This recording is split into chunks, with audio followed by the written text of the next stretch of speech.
아멘. 주님의 말씀입니다. 혹시 뒤에 유인물 가지고 계시지 않은 분께서는 유인물을 가져와 주시길 바랍니다. 자, 우리는 읽기, 쓰기, 말하기 이 모든 것들을 다 포함하여서 언어다라고 부릅니다. 그리고 우리는요, 이러한 언어를 통해서 세상과 사물을 이해하고 그리고 소통하며 살아갑니다.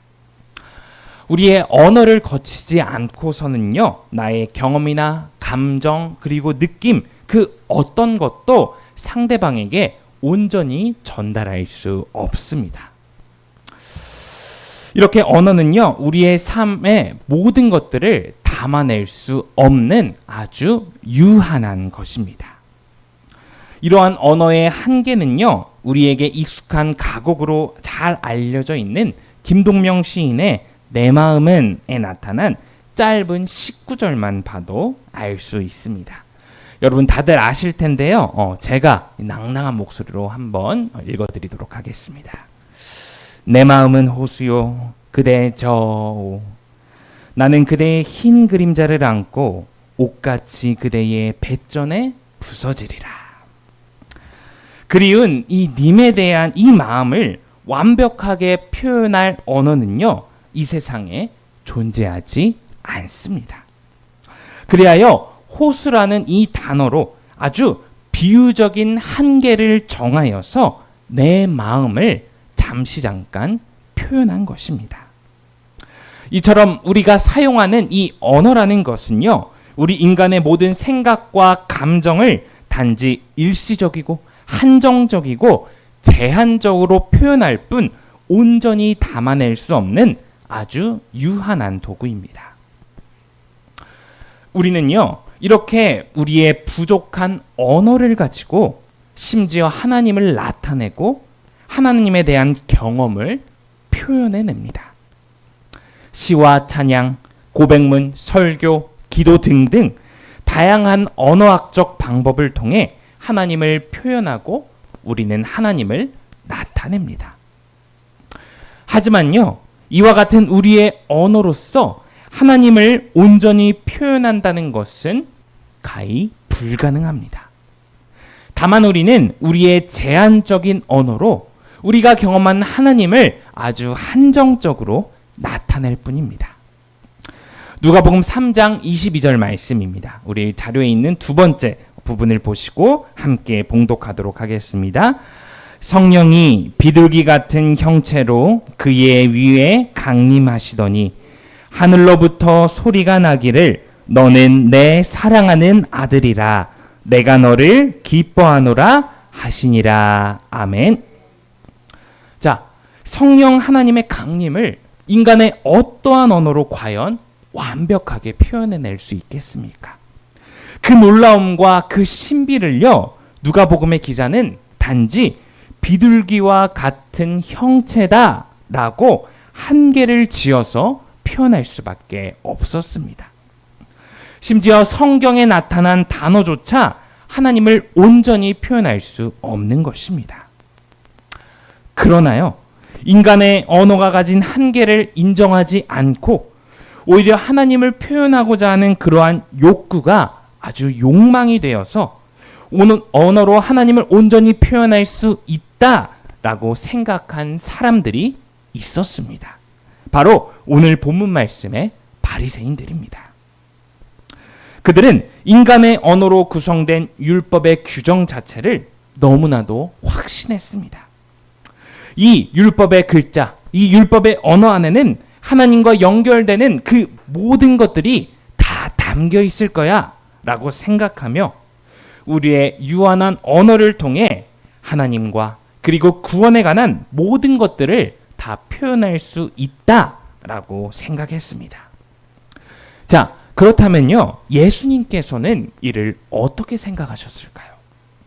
예수님께서는 이들의 생각과는 사뭇 다르셨습니다. 아니, 오히려 예수님께서는 그 율법이란 언어가 아닌 율법의 언어 안에 담긴 하나님의 마음을 헤아리는 데 집중하셨습니다. 여기서 언어에 집중하는 것, 그리고 하나님의 마음을 집중하는 것은 분명한 차이가 있습니다. 고린도전서 8장 1절에서 2절 말씀에서 바울은 이렇게 이야기를 합니다. 우리 함께 자료에 나와 있는 말씀 봉독하도록 하겠습니다. 지식은 사람을 교만하게 하지만 사랑은 덕을 세웁니다. 자기가 무엇을 안다고 생각하는 사람은 아직도 그가 마땅히 알아야 할 방식대로 알지 못하는 사람입니다. 아멘. 바리새인들은요, 율법의 언어를 통해 하나님을 아는 지식이 충만하다고 생각하였습니다. 자, 그들의 모습은 어떻습니까? 그들에게 남은 것은 교만과 방종으로 남을 정죄하는 것이었습니다. 반면 예수님께서는 율법에 담긴 하나님의 마음을 헤아리심을 통하여 사랑의 덕을 세우셨습니다. 바리새인들이 안식일 계명을 지키기 위한 세부적인 언어적 상황에 몰두할 때 예수님께서는 안식일이 사람을 위해 있는 것이지 사람이 안식일을 위하여 있는 것이 아니다 라고 말씀하시면서 그 언어가 다 담지 못한 생명을 살리고 생명을 풍부하게 하라는 그 하나님의 마음을 헤아리셨던 것입니다. 이사야 50장 4절에서 5절 말씀, 우리 자료에 나와 있는 말씀으로 함께 봉독하도록 하겠습니다. 주 하나님께서 나를 학자처럼 말할 수 있게 하셔서 지친 사람을 말로 격려할 수 있게 하신다. 아침마다 나를 깨우쳐 주신다. 내 귀를 깨우치시어 학자처럼 알아듣게 하신다. 주 하나님께서 내 귀를 열어주셨으므로 나는 주님께 거역하지도 않았고 등을 돌리지도 않았다. 아멘. 자, 여기서 학자라고 번역된 히브리어 림무드라는 단어는요, 많이 배운 사람을 일컫는 단어가 아닙니다. 오히려 이 림무드가 지닌 뜻은요, 배울 줄 아는 사람이란 뜻입니다. 다시 말해 학자는요, 늘 겸손하게 하나님의 말씀을 경청할 준비가 되어 있는 사람입니다. 이런 의미에서 바리새인들은요, 진정한 학자가 아니었습니다. 그들은 비록 율법에 능통하고 성경 전체를 해석하는 아주 유식한 학자들이었지만, 그리고 언어로 하나님을 너무나도 잘 이해하고 잘 표현하는 그러한 놀라운 학자들이었지만, 하나님의 말씀을 경청하여 우리의 언어 너머에 있는 하나님의 뜻을 온전히 귀담아 듣고 배우지 못했기 때문입니다. 하나님께서는요, 당신의 말씀을 경청하는 자에게 그의 귀를 열어주십니다. 그때 비로소 언어로 다 표현될 수 없는 하나님의 말씀에 접촉되어서 하나님의 마음을 우리가 헤아릴 수 있는 것입니다. 하나님의 마음을 헤아릴 수 있는 자야만이 지친 사람을 격려할 수 있고, 어떠한 믿음의 순간에서도 흔들리지 아니하고 주님께 등을 돌리지 않고 오로지 주님만을 바라볼 수 있는 것입니다. 예수님께서는요, 언어에 갇혀 하나님의 마음을 헤아리지 못하는 자들에게 너희는 너희의 전통 때문에 하나님의 말씀을 패한다 라고 말씀하십니다. 하나님의 말씀을 수호하고 갈망하지만 오히려 하나님의 말씀을 패하는 이러한 아이러니에 빠지게 되어버린 그들에게 예수님께서는 오늘 우리가 읽은 본문 말씀을 그들에게 선포하고 계십니다. 마태복음 15장 10절에서 11절 말씀 우리 다시 한번 봉독하도록 하겠습니다. 무리를 불러 이르시되 듣고 깨달으라. 입으로 들어가는 것이 사람을 더럽게 하는 것이 아니라 입에서 나오는 그것이 사람을 더럽게 하는 것이니라. 아멘. 자, 여기에서는요, 들어가는 것과 나오는 것이 아주 선명하게 대조되고 있습니다. 유대인들은 정결법을 금과 옥조로 여겼습니다. 부정한 음식과 정결한 음식을 잘 구별할 수 있어야 했습니다. 그들은 부정한 음식을 먹는 순간 사람이 더럽혀진다라고 생각했습니다.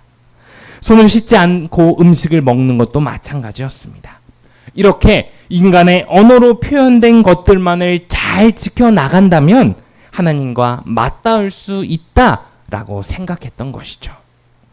하지만 예수님께서는 그들의 그런 전제를 뒤집고 계십니다. 율법을 통하여 입으로 들어가는 것이 문제가 아니라 사람을 통하여 입으로 나오는 것이 문제임을 지적하십니다.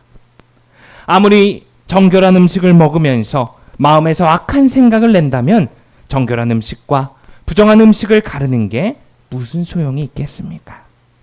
그들이 백날 언어로 만든 율법을 따르며 입으로 들어가는 것들을 신경 쓴다 한들 그들의 입에서 나오는 것이 미움과 증오와 거짓과 부정이라면 그것은 언어의 한계에 갇혀서 하나님의 마음을 헤아리지 못하는 것임을 예수께서는 말씀하고 계십니다. 우리의 신앙생활도 이와 마찬가지로 언어에 둘러싸여 있습니다. 우리가 행하는 예배와 기도생활, 말씀생활 모두 언어라는 겉표지에 쌓여 있는 것들입니다. 입으로 들어가는 것들의 일종인 것입니다. 하지만 예수께서는요, 입으로 들어가는 것들보다 입에서 나오는 것들을 보다 중요하게 생각하십니다. 예배의 겉표지를 통하여 하나님께서 우리에게 진정으로 원하시는 바가 무엇이겠습니까? 예배를 통하여 이 땅에서 맛보지 못하는 하나님으로부터 나오는 은혜를 누리며 이 땅에서 이전과는 다른 삶을 살 수 있는 새로운 시야를, 새로운 마음을 주시는 것이 아니겠습니까? 기도의 겉표지는 언어로 환원되는 갖가지 표현들을 통해 하나님과 소통하는 것입니다. 이를 통하여 하나님께서는 우리들에게 진정으로 원하시는 바가 무엇이겠습니까? 하나님과 소통하는 인간으로서 하나님의 뜻과 마음을 헤아려서 이 땅 가운데 변화된 삶 그리고 새로운 삶을 살아가는 것이 아니겠습니까? 우리는 언어의 겉표지에 쌓인 것들 안에 표현된 진정한 의미를 발견해야 합니다. 삶의 변화, 사람과 심지어 사물을 대하는 태도의 변화가 동반되지 않는 그러한 종교는요, 허위의식으로 귀결되기 마련입니다. 우리가 드리는 예배가, 우리가 이 시간 드리는 기도와 찬양이 바로 이와 같기를 소망합니다. 언어의 겉표지 안에 감추어진 하나님의 말씀을, 하나님의 마음을 헤아려 진정으로 나가는 것, 우리의 삶이 바뀌어야 될 것입니다. 우리의 작은 말투 하나, 행동 하나, 표현 하나, 그리고 삶을 대하는 방식과 타인을 대하는 방식, 그리고 우리의 사고와 가치들이 전적으로 바뀌는, 다시 말해 들어가는 것과 나가는 것이 연결되는 그러한 전환이 우리의 믿음 가운데 동반되고 수반되어야 한다는 것입니다. 바리새파 사람들은요, 예수님의 이러한 말씀을 듣고 굉장히 분개했습니다. 뭔가 불길한 기운을 느낀 이들이 예수님께 다가와 예수님, 위험이 닥치고 있습니다 라고 알리고 있습니다. 그러나 예수님께서는 전혀 불안함을 느끼지 않으셨습니다. 왜냐하면 진리를 거스르는 자들은 지붕 위에 풀같이 되어 자라기도 전에 말라버리고 만다라는 사실을 알고 계셨기 때문입니다. 언어 안에 담긴 하나님의 마음을 헤아리지 못하는 것은 어떠한 우둔함이나 모자람이 아닙니다. 이를 넘어 진리를 거스르는 것이고 하나님께서 심지 않으신 것이며 맹인의 길을 인도하는 것이라고 주님은 말씀하고 계십니다. 마태복음 15장 8절에서 9절 말씀 마지막인데요. 우리 함께 봉독하도록 하겠습니다. 이 백성이 입술로는 나를 공경해도 마음은 나에게서 멀리 떠나 있다. 그들은 사람의 훈계를 교리로 가르치며 나를 헛되이 예배한다. 아멘. 우리가 언어에 둘러싸인 기도, 언어에 둘러싸인 말씀, 언어에 둘러싸인 찬송을 통해 입술로 주님을 공경한다 할지라도 언어 안에 담긴 하나님의 마음을 헤아리지 못한다면 그것은 우리의 마음이 하나님께 멀리 떠나 있는 것입니다. 그것은 단지 교리를 가르치는 것이며 헛되이 예배하는 것임을 주님께서는 말씀하고 계십니다. 언어 안에 담긴 하나님의 마음을 헤아릴 때 우리에게는 많은 변화가 찾아옵니다. 좀 전에 읽은 학자 이사야처럼 지친 사람을 격려할 수 있으며 그 어느 순간에도 주님과의 관계가 결코 흔들리지 않습니다. 나아가 안식일을 대하신 예수님과 같이 우리 신앙의 본질을 바라볼 수 있게 됩니다. 그리고 우리의 삶이 변하게 됩니다. 내 인격과 성품이 성장하며 타인을 대하고 세상을 바라보는 시각이 변하게 되는 것입니다. 더 이상 입으로 들어가는 것만이 중요한 게 아닌 입으로 나오는 것들의 가치와 중요성을 우리가 알게 되는 것입니다. 오늘 하나님께서 우리에게 주신 이 말씀을 통하여 우리 신앙생활이 언어의 겉표지를 넘어 그 안에 깃든 하나님의 마음을 헤아릴 수 있는 우리 모든 창현교회 성도님들 되시길 간절히 소망합니다. 아멘. 우리 함께 기도하도록 하겠습니다. 주님, 우리의 기도의 언어, 그리고 찬양의 언어, 말씀의 언어, 그 모든 언어 안에 담긴 하나님의 마음을 헤아리게 하옵소서. 우리 예수님과 같이 그 안에 담긴 참된 생명과 사랑을 표현하며 그 가운데 지친 자를 격려하고 내 삶이 하나님의 참된 마음을 안아 변화되는 진정한 신앙인이 될 수 있도록 이 시간 우리 모두를 성령으로 이끌어 주시옵소서. 이 모든 말씀 우리의 구세주 되신 예수님의 이름으로 기도드립니다. 아멘.